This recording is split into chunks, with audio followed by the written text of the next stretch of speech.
Welcome everyone to our final edition for the season of this Christmas traditions season.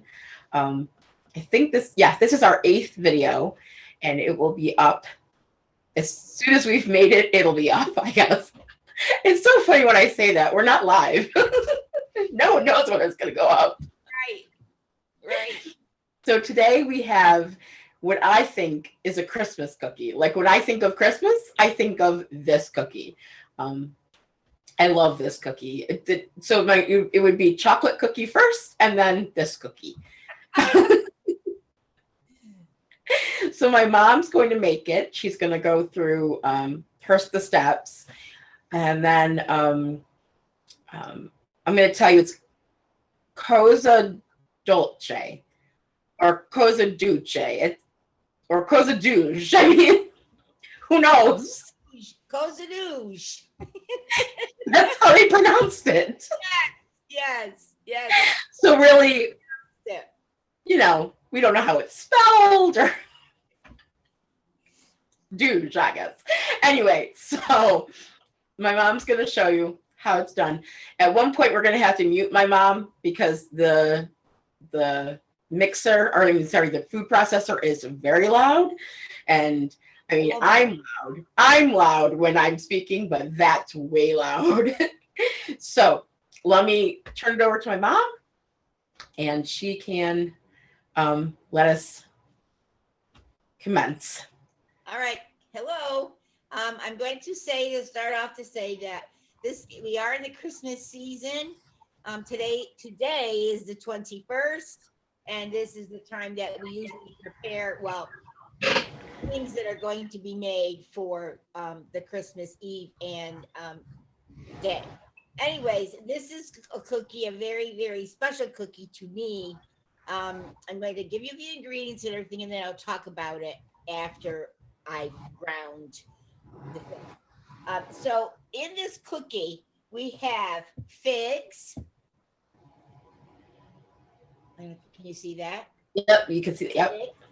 We've got cinnamon, cloves, orange zest, honey, and chocolate.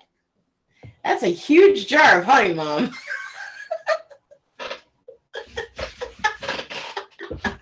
So this all has to be ground, okay? Mm-hmm. And it'll take a few minutes for me to get all this, and I'm going to put everything together. You'll be able to see it, but you will not be able to hear me. Right, yes. All right, so I'm going to mute myself, and I'm going to start the grinding process. Okay. My mom and I were considering narrating, me being the commentator, but I don't know. I said to her, can I see? Will I be able to know what you're putting in? So anyway, it's funny because last year I attempted for the first time to make them on my own. I've only ever made them with my mom or watched my great aunt, Tia Agnesa, make them. I've never actually really attempted on my own. So I made them, and it was funny because my mom said, this is what you have to do. You have to grind all this. And I was like, are you kidding me? I have to grind all of this stuff? I thought she was nuts. I'm like, no, forget it. But I decided to try it, and I got my little food processor out, and it was really funny because if you don't put, she just put the orange juice in right now. If you don't put the orange juice in with the figs at first, the figs have a very hard time to grind. They get stuck. So of course I didn't follow that.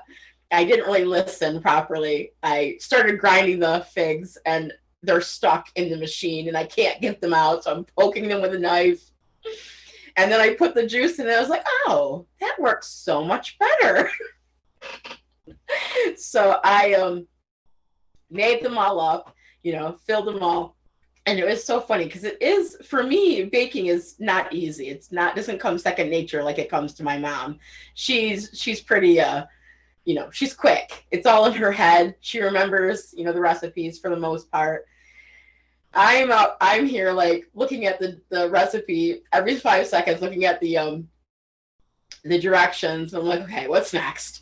So I get everything rolled out, you know, I get the dough rolled out, put the filling in, and it was, I wish I had videotaped how hilarious it was for me to make these cookies. I'm trying to do intricate cuts like my zia agnese did, and it's not working out right. I'm like, this filling is falling out. Okay, so she's grinding everything up. As you can see, it's it does, you have to have the liquid in there though. When you have to have the orange juice in there. Otherwise it really won't, the figs do they bind up. So when you have the liquid in there, then they grind around and it keeps going. So, and it'll come to be like a sticky. It'll be sticky because figs are really sticky when they're ground. So I think she might be almost, no, she's got to go a little further. Okay. A little further. You have to make sure though, because you know you want the figs to be very you don't want to see fig pieces. You want to make sure it's all mushed together. And I can say this because this is what happened to me as I was grinding it. I'm like, I'm looking at it and there's fig pieces still. I'm like, I grind it again and grind it again. So you want to make sure everything's coming together. And you want to make sure also that you don't have chocolate chunks, that, you know, the chocolate is fully ground down too. Now, of course, the orange juice, you know, that's liquid, and the cinnamon is just it's powder, so you don't have to worry about that. But it's the figs and the chocolate. You want to make sure that they are really fully ground, or the honey. You don't have to, you know, honey is liquidy. So you do want to make sure that is ground. But I must say, so I made these cookies last year, and I worked my hardest at them, and I did take pictures, and I think I'll post those pictures too of my experience. And this is a good, oh, just so you know, this is a good technique to check to make sure, taste it, because it's not raw, it's not there's no egg in it, so you don't have to worry about, you know, contamination. It's just figs, you know. So taste it to make sure you don't get any chunks, you know, and then it tastes, you know, the way you want it to taste. You should have like this, you know, like with the cinnamon and honey and the figs and the chocolate and the orange, it should taste like very, not spicy like hot, but spicy like, you know, cinnamon spicy. And you should get that nice fig flavor, and you get a little bit of that chocolate flavor. So anyways, I'm going back to the story about my cookies. I made the cookies and I shared them with a few people, you know, pre-coronavirus. So we actually could have people at my house in December last year in 2019. So they came over and they were like, wow, these are really good. And I was amazed because I really didn't think they came out beautiful, or they tasted really good, but they didn't come out beautiful. They weren't like, you know, intricate. Not like the designs, you know, of the people in Sicily. If you ever want to check out the gorgeous designs, go on to Castellamare page on Facebook. I should post a link there of that too. They have, holy mackerel, they have perfected design work with these cookies. So I was shocked that I actually did a good job. You know, never before, but I think I will continue trying to make them on my own. Okay, so we are back. It's all done. Can you hear me now? Yes, we can hear you. Okay. I wasn't sure if I muted correctly. If you unmuted yourself. Yeah. This is a very, very sticky filling. Thank you, Amy. Yeah, you do want to make, probably having like a wet cloth. There you go. when you're, you know, having a wet cloth when you're pulling the filling out or trying to put it into the. It's coming out. It's very sticky, but that is the way it's supposed to be. Yes, you want it to be sticky.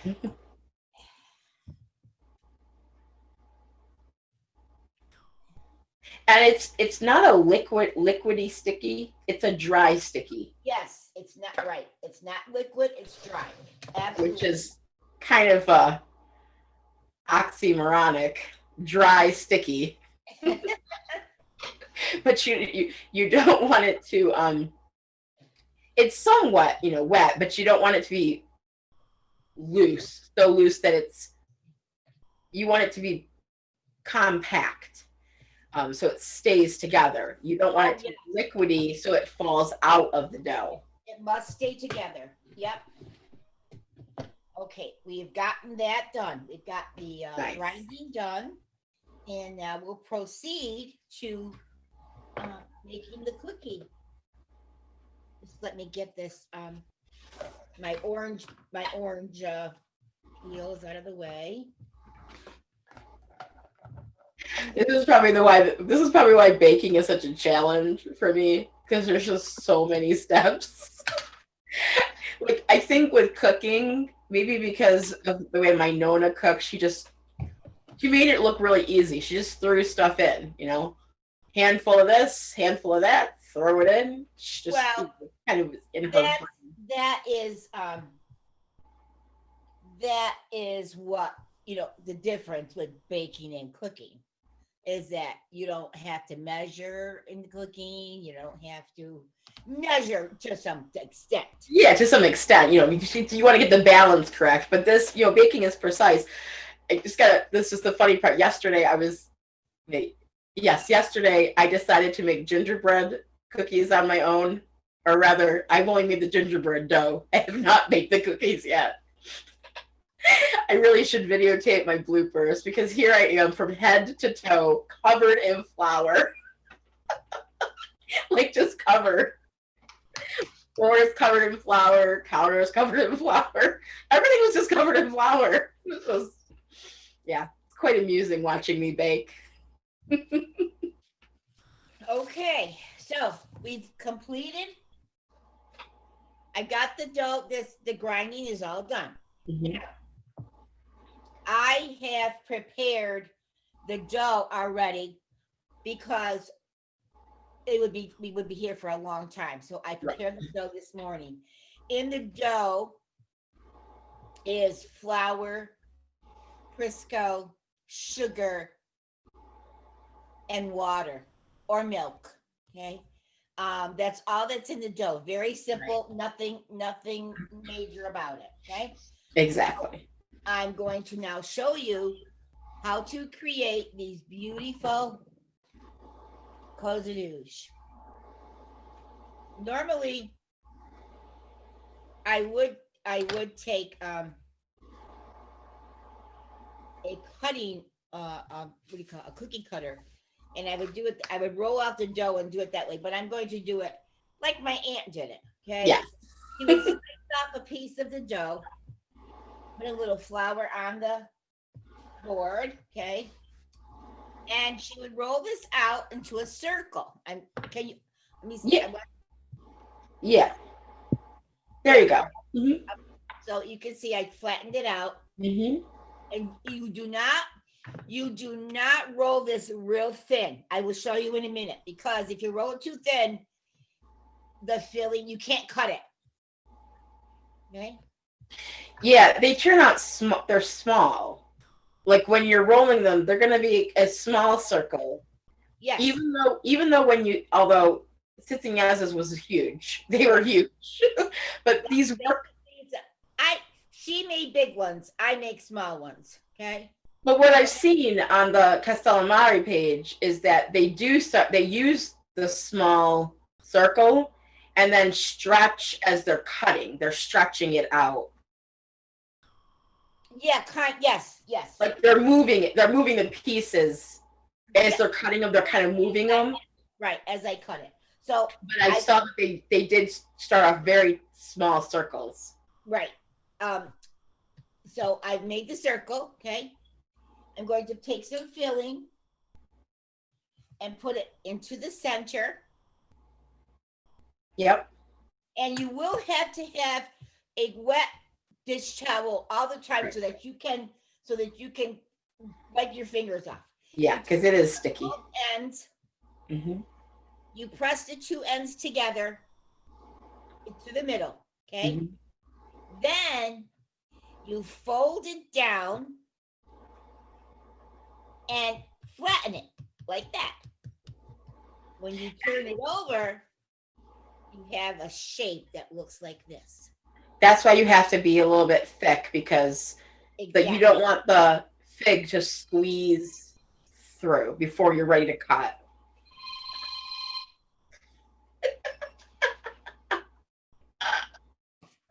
Phone calls in the middle of our show. That's really funny. So I wonder how often that happens to like Bobby Flay or like Tyler Lawrence. Get a phone call in the middle of the show. Or like Guy Fieri, you know, like, let me take a phone call. Excuse me. I have to say that I was very, very lucky to be able to learn how to make these. There was only one other family in Endicott, New York, of my family, that made the cosi. Well, two. They made cosa douche, and that I know of. I mean, my family. And I was very lucky to have learned it from my aunt, because these are very, very special to me. They are very special. This particular cookie. My aunt was really a great cookie person. Certain cookies, not all cookies. Her biscotti and her chocolate cookies and her cosa douche. She really, that's about probably all she really made for Christmas was that. Okay, so there are many ways that you can cut this. I'm going to cut the way I learned. Like Amy said, if you go onto the Castello Mate page, we'll put that in our recipe. If you go to that page, you will see all different ways that people have made this beautiful cookie. So, two things I have. I have a little pocket knife that my husband gave to me, because I was finding it very difficult to cut with a big knife. Okay. So he found this. So I've been using this pocket knife for I don't know how long. Also, this is a little tool that's got ridges on the end. Okay. That my cousin made for my aunt so she could decorate decoration on the top. Okay. So I'm going to cut. So what you're going to do is you're going to make some slices in here. I'm just going to show you, because whatever you do it the way that you do it the way that you want. So I'm going to cut from the middle down, and I'm going to cut in the middle, and I'm not going to cut that one all the way through. And then I'm going to make another slice. So that will be a pretty little design. I don't know if you can see it. Yeah. Yep. I'll show you the finished thing. Then I'm going to cut again. I'm going to cut several pieces, and then I'll show you what I'm doing. And I'm going to make some curls with this after I get this all cut. Okay, so I've got that piece. So I'm going to curl it, take it from the end here, and I'm going to curl it towards the insides. So you're going to have to stretch it out. So you're going to curl it, and I'm going to go one way, and then I'm going to curl it the other way. Okay. There's so many designs that you can make with this cookie.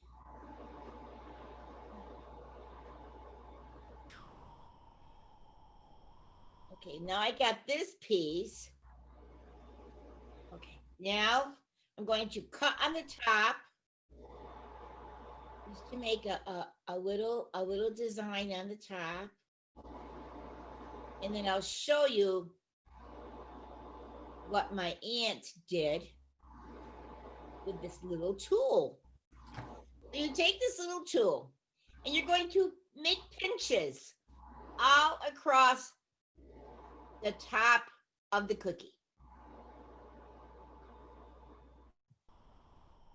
And when it bakes, it'll look so pretty.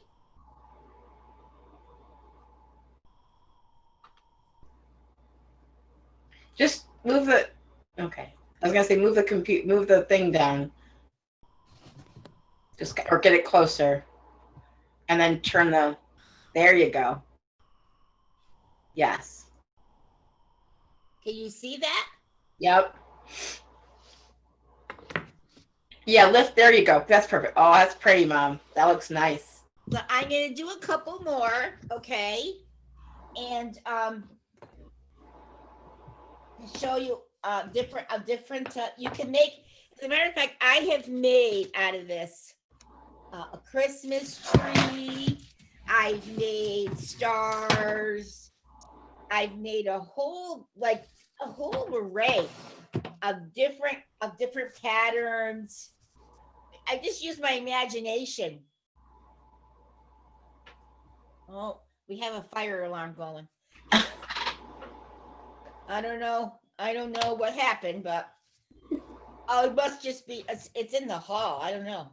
Usually, if you start hearing this, we might have to pause. If it comes into the room, you might have to pause and come back because it's very loud. I'll get my hand on the yes mouse ready to pause. It might happen. I'm not sure. So I'm going to do another one. Okay. And remember, no more than a 1/4 inch thick. Okay. Mm-hmm. You don't want the filling to come out. My aunt was a pro at this. Yes. I mean, a pro.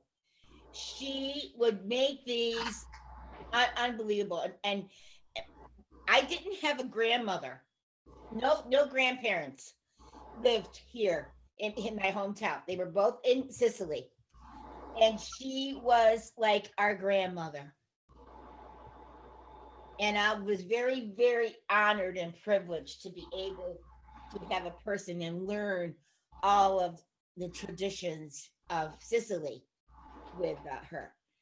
Just for reference, she was the one who I posted before about the grease or the chicken, yes. the greasy yes. chicken. And I posted her picture. She was incredible. I mean, of course I did have a Nonna, but going to her house, like Nonna loved Agnesa. She loved it. So they were very close. Yes. So going to her house was like another grandmother. Mm-hmm.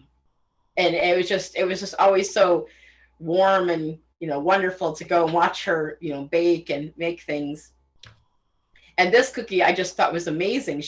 Now when I said she made big ones, she kind of, she made them so intricate that they looked bigger. I mean, maybe she started small, but they looked so big. No, they were big. She made hers big. Yes. They were so delicious. I mean, so very large. Yes. And you could never finish the cookie. No, it was a lot to eat, but it was so much. And she used to like, if I'm remembering this correctly, your uncles, because she's my grandfather's, my grandpa's aunt. She's my grandfather's aunt.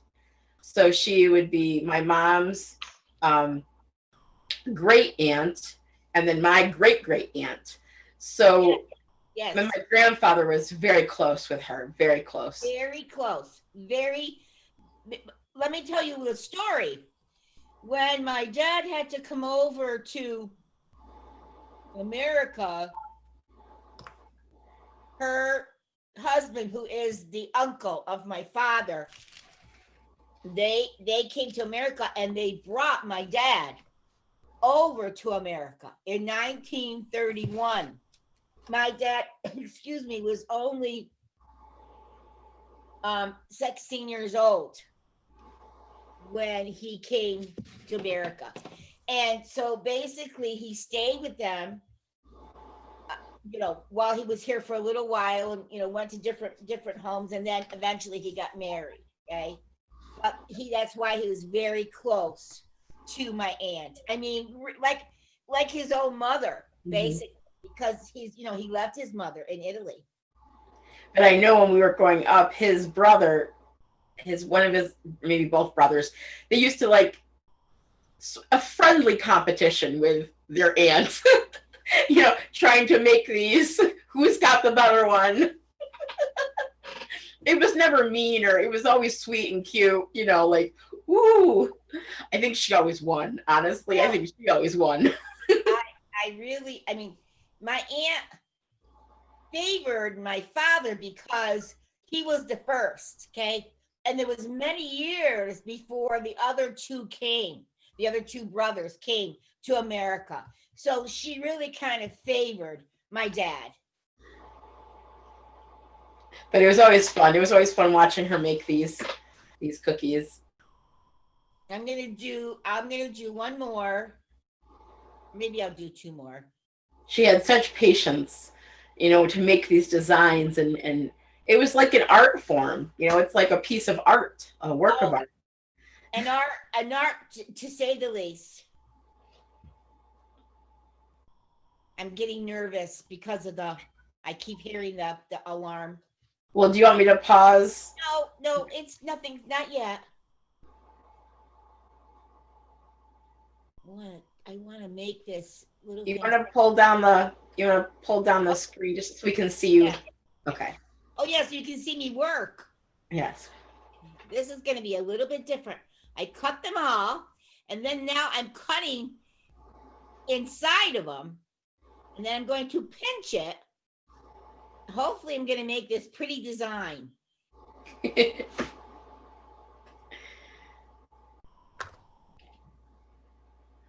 And you kind of have to spread them apart.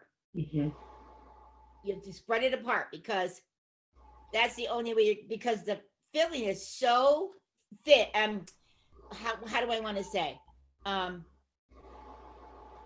Delicate with the dough. So you got to slowly spread it apart. It does take time making these cookies, but it's a nice, what do you call it? A nice little decorated cookie. Now, when my mom said it takes time to make these cookies, the actual cookie itself doesn't take any time at all. This decorating does. But if you don't want to be so intricate, if you don't want to make these really, really designed, what I did when I made them is just do the cuts and spread them. Like I didn't do any of the pinches or anything like that. I just cut and spread them and kind of like, made them like kind of wave like that. I made it like kind of wave. I didn't like do any of the pinches. So you can do it that way too. You don't have to be super fancy. It's only if you want to be fancy, because the cookie itself goes quickly. Making the filling goes, actually, this is, it's funny because once I did this, I was like, oh, this is not as bad as I thought it was going to be.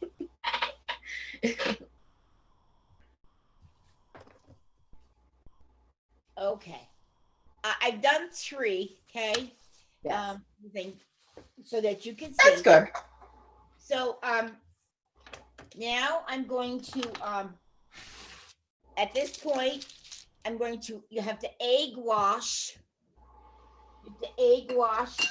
the cookies, and then you're going to put sprinkles on it. And the sprinkles that you use normally is a thing called non-ferros. They're little dots. I ordered someone for Christmas, but they didn't come. But I do have Jimmy's that I'm going to put on here. Hopefully they won't. I don't think they'll melt. I think they'll be okay. So egg wash. Crack your egg.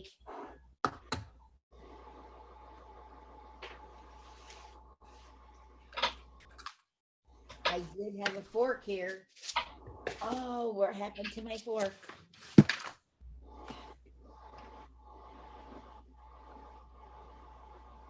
Uh-oh. Oh, here it is. Losing my mind. So I'm going to beat the egg. Beat it really well.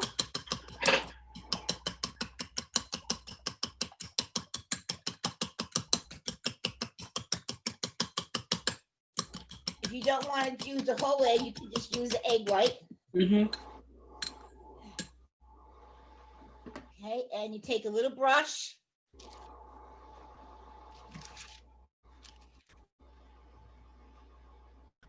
And you brush the tops of your cookie.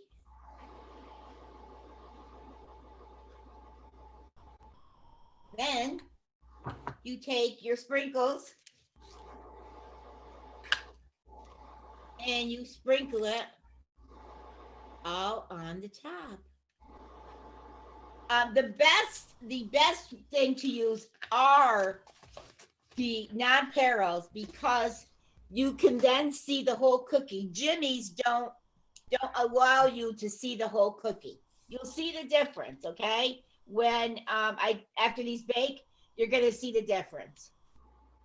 It was funny. I happened to was looking on the page, the Castellamare page, and I saw that someone had, after they had made all these beautiful designs, right? They had made all these gorgeous designs.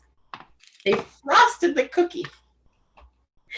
And I thought to myself, huh, how is anybody going to see the beautiful designs? Now I didn't know if maybe if it was more of a glaze and it was going to like kind of go into the sides. I saw the first part. I didn't see the later, but I thought that was interesting. Okay, Amy, they're ready to go, and they have to be put into the oven for about, I don't know, 15 minutes, depending on your oven. Mm-hmm. And what's going to happen, they're going to bake, and they have to come out golden, really nice, not dark, not a dark color, but golden brown, and make sure the underside is cooked. Mm-hmm. So we'll take a pause. I will go and bake them, and we'll be back. Sounds good. Okay, everyone, we are back. So this is the finished cosa duci.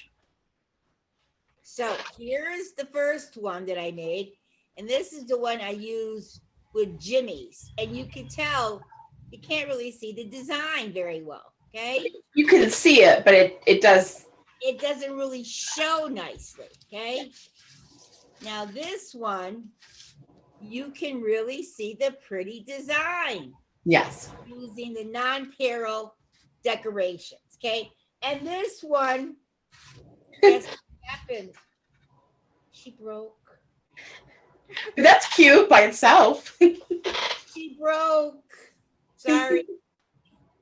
I don't, and it will happen. It depends on your cutting. Okay, I must have cut too deep. Okay, when I cut it, but I'm going to now. I'll take. Going to taste it. Okay.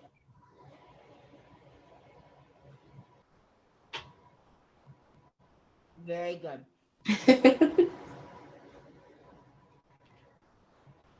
I want to say there is another way of making these. These are only from the town of Castellamare, Palermo area. I don't think they come from any place else. I've seen on the web, I really looked at it, and I really don't think that these are made anywhere else this way, except in Castellamare, Palermo, the province of that area, okay? But there's a cookie, and it's very popular here in Buffalo, where I live. called cucci dati. Mm. And they're a thick cookie. And they're filled with basically almost the same kind of dough, a little bit more buttery. Um, and they're rolled and they're cut, they're iced, and they're decorated with these little dots. Okay, that is it's the easiest way to make a fig cookie that way. Right. You see many recipes online for cucci dati. There's people have shortened the names and stuff like that, but that's what they call them. And like I said, they're very popular here in this area. I mean, the first thing that people asked me when they saw that I was a cookie baker, they asked me if I made that cookie, and I said, I don't make that one. I make a more intricate cookie, a fig cookie, than that. But that cookie is a very easy way of making a fig cookie. You could do it the same thing. You can make that cookie using this dough and rolling it, and this fig recipe this same way. You don't have to go through all of this if you really don't want to and you like figs. So this is the wonderful special Christmas cookie that I have had since I can remember. Since I can remember, I have had this cookie, and I was very lucky to have learned how to make it from my wonderful, beautiful, great aunt, Titi Agnesa. Yes. I want to say to everybody, I hope you have a beautiful Christmas whenever you're watching this. Maybe you're going to watch this after Christmas, but I hope you have one or had one. And until our next season of videos, I will say to you, Buon Natale, arrivederci. Well, Oh, she's like, bye. I wanted to say, I'm sorry. we will be starting again after the new year. That's when we'll start again creating videos. So right now we're going to take a break from the videos for the next. So this will go up. Today's Monday, the 21st. It is winter solstice. It'll go up today. I'll get all of them. I'm hoping to get up. My goal is to get not only this up on our In the Kitchen with Gracie and Amy Facebook group, but also on a YouTube group. So I haven't yet named it, so I will get the link out there. And then we'll take the rest of this Christmas week and then the next week off, and we'll start again come the new year. So we hope that you've enjoyed this series of Christmas traditions of the Coppola family. That's my mom's maiden name. Of course, the Coppola family has many other, people or family names, the Laracellas and so on. That's the Titi Agnesa. That's who she was. So our traditions, our family traditions over the years, we hope you've enjoyed that series. And like my mom said, Buon Natale. And now we can say arrivederci.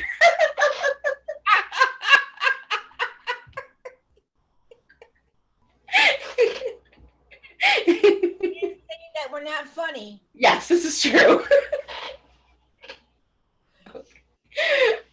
So, buon appetito. Go ahead. Bye. Bye.